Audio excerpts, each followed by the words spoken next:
नमस्कार बच्चों, आइए नया पाठ शुरू करते हैं। चाणक्यः चंद्रगुप्तः च। चाणक्यः चंद्रगुप्तः च। ये चाणक्य और चंद्रगुप्त की कहानी है कि इस प्रकार चाणक्य ने एक बालक की योग्यता की पहचान करके उसे चक्रवर्ती सम्राट चंद्रगुप्त बना दिया। इस पाठ में इस कथा के साथ साथ त और त्वतु प्रत्यय का प्रयोग हम देखेंगे। त और त्वतु प्रत्यय वास्तव में भूतकालिक प्रत्यय है। कार्य के समाप्त हो जाने का अर्थ प्रदान करता है त और त्वतु प्रत्यय। तो दोनों का अर्थ एक ही है, कार्य समाप्त हो गया। लंग लकार के अर्थ में इसका प्रयोग होता है। जैसे पठ के साथ त लगेगा तो पठितः होगा, स्त्रीलिंग में पठिता, नपुंसकलिंग में पठितम। उसी प्रकार त्वतु का प्रयोग होगा तो पुल्लिंग में पठितवान, स्त्रीलिंग में पठितवती और नपुंसकलिंग में पठितवत। तो जैसे जैसे हम पाठ पढ़ते जाएंगे स्पष्ट होते जाएगा इसका प्रयोग। और इसको शुरू करने के पहले हम इसके संरचना को देख लें। तो आइए अगले पृष्ठ पे आएँ, जहाँ पर विशेष के अंतर्गत इसका प्रयोग दिया हुआ है। एक तरफ त प्रत्यय का प्रयोग है, दूसरी तरफ त्वतु प्रत्यय का प्रयोग है। जैसा मैंने कहा था, जब धातु के साथ त प्रत्यय लगता है तो इत हो जाता है, और कभी इत होता है, कभी तह हो जाता है। जैसे यहाँ पे शु का प्रयोग दिया हुआ है, शुद्ध। तो यदि शु के साथ त प्रत्यय लगता है तो शुद्ध का शुत हो जाएगा। शु के साथ त लग के श्रुता हो जाएगा।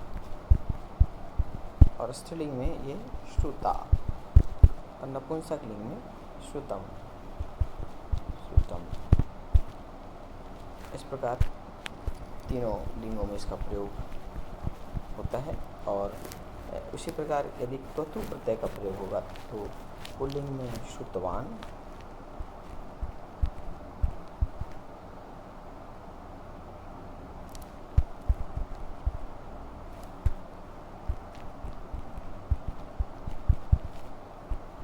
नपुंसकलिंग में श्रुतवती, और स्त्रीलिंग में श्रुतवती और नपुंसकलिंग में श्रुतवत। इसका इस प्रकार प्रयोग होता है। हम जब व्याकरण शीर्षक में हम प्रत्यय पढ़ेंगे तो भली भांति समस्त धातुओं के साथ इसका प्रयोग स्पष्ट हो जाएगा। फिलहाल इसमें जिन शब्दों का प्रयोग है उनको ही हम देखेंगे और इसकी संरचना को देखेंगे। तो अर्थ होता है कार्य हुआ। जैसे बालकेन कथा श्रुता, बालक के द्वारा कथा सुनी गई। तो सुनी गई मतलब कार्य हो गया। अर्थ तो एक ही है, दोनों लंग लकार है, लेकिन त प्रत्यय का प्रयोग कर्मवाच्य में होता है और त्वतु का प्रयोग कर्तवाच्य में होता है। कर्मवाच्य कर्तवाच्य आप हिंदी में पढ़ चुके होंगे और इस वर्ष भी व्याकरण के अंतर्गत आपको उसका प्रयोग पढ़ना है। लेकिन इस पाठ को अच्छी तरह समझने के लिए थोड़ी सी इसकी जानकारी आवश्यक हो जाती है। तो त प्रत्यय का प्रयोग कर्मवाच्य में होता है। कर्मवाच्य अर्थात जहाँ पर कर्म की प्रधानता हो। जैसे बालक के द्वारा कथा सुनी गई, अंग्रेजी में भी आप लोग पढ़ते होंगे एक्टिव वॉइस और पैसिव वॉइस के अंतर्गत इसे। तो जब हम इसको कर्मवाच्य में पढ़ते हैं, बालक के द्वारा कथा सुनी गई, तो जब ऐसा होता है तो यहाँ पे एक त प्रत्यय का प्रयोग होता है। उस स्थिति में यह कर्म प्रधान वाक्य होता है। कर्म के अनुसार ही क्रिया का निर्धारण होता है, कर्म कर्ता बन जाता है वास्तव में। तो और कर्ता तृतीय विभक्ति में आ जाता है, कर्ता प्रथमा में नहीं होता, तृतीया में हो जाता है। जैसे बालकेन कथा श्रुता, यहाँ पे बालक कर्ता था, बालक ने कथा सुनी, बालकः कथां श्रुतवान, या बालकः कथां अशृणोत। तो बालक यहाँ पे कर्ता था, लेकिन जब कर्मवाचक बदल गया तो बालक के द्वारा हो गया, तो ये हुआ बालकेन, मतलब बालक के द्वारा। कौन सुनी गई? कथा सुनी गई, तो कथा यहाँ पे कर्ता हो गया। और श्रु के साथ त प्रत्यय का प्रयोग, तब ये हुआ श्रुता। और श्रुता इसलिए हुआ है क्योंकि कथा है।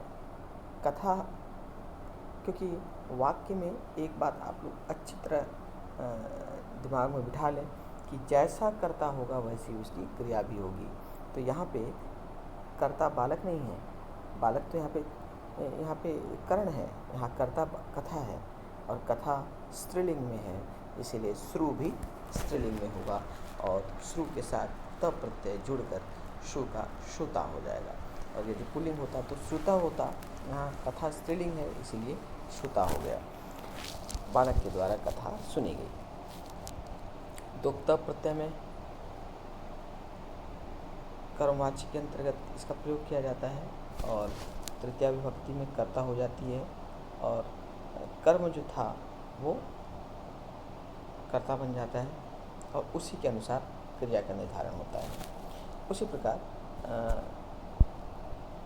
त्वतु प्रत्यय में ये कर्तृवाच्य में वाक्य होता है, कर्ता की प्रधानता होती है, और कर्ता ही प्रथमा विभक्ति में होती है, और कर्म द्वितीय विभक्ति में, जैसा आप लोग सामान्य वाक्य पढ़ते होंगे। कहने का तात्पर्य या तो त्वतु प्रत्यय का प्रयोग करें या लंग लकार का प्रयोग करें, वाक्य एक समान होता है। जैसे एक उदाहरण है, बालक ने कथा पढ़ी, तो बालका कथाम, आप लंग लकार का प्रयोग करेंगे तो क्या करेंगे? बालका कथाम अपठत, बालकः कथाम अपठत। और यदि आप त्वतु प्रत्यय का प्रयोग करेंगे तो ये होगा बालकः कथाम पठितवान, बालकः कथाम पठितवान। तो दोनों एक ही है, दोनों कर्तृवाच्य है, कर्ता की प्रधानता है, और यहाँ पर लंग लकार का प्रयोग हुआ है, और यहाँ पर प्रत्यय लगाएंगे तो त्वतु प्रत्यय का प्रयोग होगा। तो पुल्लिंग में हाँ एक और अंतर ये है कि आप जब लंग लकार का प्रयोग करते हैं तो चाहे किसी भी लिंग में हो, क्रिया एक समान होती है। रामः कथा अपठत या सीता कथा अपठत एक समान है।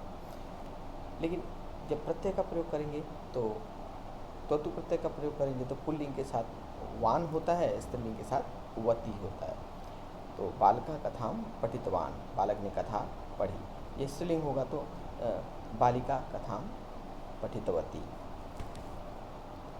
तो वान वती का प्रयोग होता है त्वतु प्रत्यय के अंतर्गत, और त या ता का प्रयोग होता है त प्रत्यय के अंतर्गत।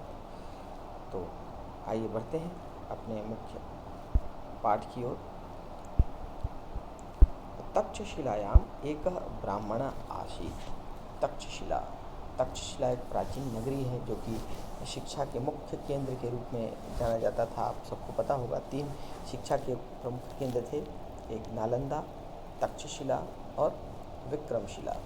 तो तक्षशिला के ब्राह्मण थे चाणक्य। तो तक्षशिलायाम एक ब्राह्मण आसीत्। तो तक्षशिला स्त्रीलिंग है क्योंकि अंत में आ है, इसीलिए सप्तमी के लिए तक्षशिलायाम आया। तो तक्षशिलायाम, तक्षशिला में एक ब्राह्मण पुल्लिंग का एक वचन है, इसलिए उसका संख्यावाची विशेषण एक भी पुल्लिंग के एक वचन में ही आया। तो ब्राह्मण एक ब्राह्मण, यदि स्त्रीलिंग होता तो एका ब्राह्मणी ही हो जाता, एका ब्राह्मणी। अब ब्राह्मण है तो एका ब्राह्मण। आसीत् लंग लकार था। तक्षशिलायाम एक ब्राह्मण आसीत्, तक्षशिला में एक ब्राह्मण था। तस्य नाम चाणक्य, कौटिल्यः आसीत्। तस्य नाम, तस्य माने उसका नाम चाणक्य। चाणक्य को कौटिल्य भी कहा जाता था। एक ही नाम है, कौटिल्य का ही नाम चाणक्य है। तस्य नाम चाणक्य अथवा कौटिल्य आसीत्। उसका नाम चाणक्य या कौटिल्य था। सह कृष्ण वर्ण, कृष्ण का अर्थ होता है काला, वर्ण मतलब रंग, वह काले रंग का। कृश शरीर, कृश का अर्थ होता है दुबला पतला, कृश शरीर दुबले पतले शरीर वाला। खलवाटा, खलवाटा कहते हैं गंजा, गंजा जिसके सिर पर बाल न हो, तो केशहीन। गंजा शीर्षी, खलवाटा शीर्षी मतलब सिर से गंजा, सिर से गंजा। दीर्घ शिखा, दीर्घ मतलब लंबी, शिखा मतलब चोटी, लंबी चोटी वाला। स्थूल औष्ठ, स्थूल मतलब मोटा, औष्ठ मतलब ओठ, मोटे ओठ वाला। अत्यंत कुरूपः, कुरूपः मतलब बदसूरत, बहुत बदसूरत। परंतु बुद्धि कौशले अप्रतिमः आसीत्, किंतु बुद्धि कौशल में, चतुराई में, विद्वता में अप्रतिमः आसीत्, अद्वितीय था, जिसकी किसी से तुलना नहीं हो सकती, अतुलनीय था, अप्रतिम था, परंतु बुद्धि कौशल में अप्रतिम था। अब देखिए इस वाक्य में कर्ता एक है चाणक्य, जिसके विषय में बात कर रहे हैं, और उसके कई विशेषण हैं, कई विशेषण हैं। ये सब चाणक्य की ही विशेषता है कि कौन वह। यहाँ एकमात्र यहाँ पे कर्ता दिया हुआ है, विशेष सह, विशेष यहाँ पे सह दिया हुआ है, और उसके कई विशेषण हैं। कृष्णवर्ण, कृष्ण शरीर, खलवाटा, शीर्षि, दीर्घशखा, स्थूलौष्ठ, अत्यंत कुरूप, परंतु बुद्धि कौशले अप्रतिमा, ये सारे उसके विशेषण हैं। तो वह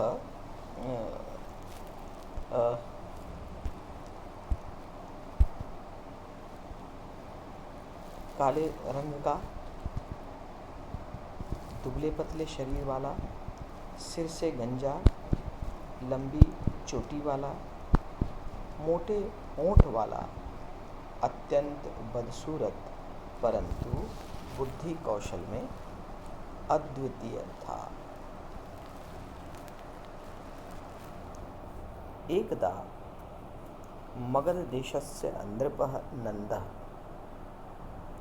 एकदा एक बार मगध देशस्य, मगध देश के, नृपः राजा, नंदः नंद, ये प्रथमा के एक वचन है, नंदः, नंदः, नंदो, नंदा, अर्थात नंदने। तो नंद राजा था, इसलिए नृपः उसका विशेषण है। तो जैसा विशेष वैसे विशेषण होता है। नंदा पुल्लिंग का एक वचन है, नृपः भी पुल्लिंग के एक वचन में है। तो एक बार मगध देश के राजा नंद ने तम अपमानितं कृत्वा, उसे अपमानित करके, सभायाः बहि, सभा के बाहर, निष्कासितवान, निकाल दिया। एक बार मगध के राजा नंद ने उसे अपमानित करके, उसे अपमानित करके सभा से बाहर निकाल दिया। अब देखिए यहाँ पे लाल रंग में दो शब्द दिए हुए हैं, अपमानितम और निष्कासितवान। तो अपमानितम में त प्रत्यय का प्रयोग हुआ है, अपमान के साथ त मिलकर बना अपमानित। अपमान विशेषण है, लेकिन उसमें अपमान भाव है, अपमान भाव है, परंतु जब त मिलकर बन गया अपमानित। त लगता है तो इत हो जाता है। पठ के साथ पठित, हस के साथ हसित, अपमान के साथ अपमानित। और यहाँ पे निष्कासितवान में ततु प्रत्यय का प्रयोग हुआ है। जैसा हमने बताया था, अभी चर्चा की थी, जब ततु प्रत्यय का प्रयोग होता है तो पुल्लिंग में वान लग जाता है। तो यहाँ पे निष्कासितवान, वान लगा हुआ है, अर्थात यहाँ पर पुल्लिंग का प्रयोग है। तो निष्कासितवान निकाल दिया। एक बार, एकदा अव्यय है। एकदा का अर्थ होता है एक बार। मगध देशस्य नृपः नंदः, नृपः और नंदः दोनों में विशेष विशेषण संबंध है। तम माने उसे, किसे, उस ब्राह्मण को, चाणक्य को, तम अपमानितम कृत्वा, अपमानित करके। कृत्वा में क्री धातु के साथ त्वा प्रत्यय का प्रयोग हो, जिसका अर्थ होता है करके। सभायाः बहि, आपने पढ़ा है बहि के साथ हमेशा पंचमी का प्रयोग होता है, इसीलिए सभा स्त्रीलिंग शब्द है जिसका पंचमी सभायाः हो गया। लता का लतायाः, लताया लताभ्याम लताभ्य, सभायाः। तो सभायाः बहि, सभा से बाहर, निष्कासितवान निकाल दिया। एक बार मगध देश के राजा नंद ने उसे अपमानित करके सभा से बाहर निकाल दिया। एतेन अपना अपमानेन सह क्रुद्धः भूत्वा प्रतिज्ञाम् अकरोत्। एतेन अपमानेन, यहाँ भी विशेष विशेषण संबंध है। यहाँ एतेन है, अपमानेन, अपमानेन की विशेषता है कि एतेन, तो कौन से अपमान से? इस अपमान से। अपमानेन में तृतीया और एतेन में भी तृतीया। एतेन एताभ्याम एतैः, अपमानेन अपमानाभ्याम अपना अपमानैः। तो एतेन अपमानेन, इस अपमान से, सह वह, क्रुद्ध, क्रुद्ध में त प्रत्यय का प्रयोग हुआ है क्रुद्ध धातु के साथ। तो क्रुद्ध के साथ, क्रुद्ध के साथ त मिलके क्रुद्ध हुआ। एतेन अपमानेन क्रुद्ध भूत्वा, भूत्वा मतलब होकर, यहाँ भू के साथ त्वा प्रत्यय का प्रयोग हुआ है। क्रुद्ध भूत्वा, क्रोधित होकर, प्रतिज्ञाम अकरोत्, प्रतिज्ञा किया। इस अपमान से वह क्रोधित होकर प्रतिज्ञा किया। इस अपमान से उसने क्रोधित होकर प्रतिज्ञा की। यावत् अहम नंदवंशम न नंक्ष्यामि तावत् शिखाम न भंस्यामि। यावत् माने जब तक, यावत् और तावत् दोनों का एक साथ प्रयोग होता है। दोनों शर्त वाचक वाक्य के कारण इसमें इसका प्रयोग होता है जब तक तब तक के अर्थ में। तो यावत् तावत् माने, यावत् माने जब तक, अहम मैं, नंदवंशम, नंदवंश को, न नंक्ष्यामि। यहाँ देखिए नश, नश का लृट लकार नंक्ष्य हो जाता है। नश्यति, नश्यतः, नश्यन्ति। और यहाँ पे जब लृट लगेगा तो नंक्ष्यति, नंक्ष्यतः, नक्ष्यन्ति ऐसा हो जाता है। तो ये नंक्ष्यामि का अर्थ है नष्ट नहीं कर देता। जब तक मैं नंदवंश को नष्ट नहीं कर देता, विनाश नहीं कर देता, तावत माने तब तक, शिखाम माने चोटी को, न भंस्यामि, यहाँ देखिए भंस्यामि माने बांधूंगा। तो जब तक मैं बंध का, बंध्यामी का लृट लकार भंस्यामि हो जाता है। भंस्यामि माने बांधूंगा। जब तक मैं नंदवंश को नष्ट नहीं कर देता तब तक शिखा को नहीं बांधूंगा। जब तक मैं नंदवंश को नष्ट नहीं कर दूंगा तब तक शिखा को, चोटी को नहीं बांधूंगा।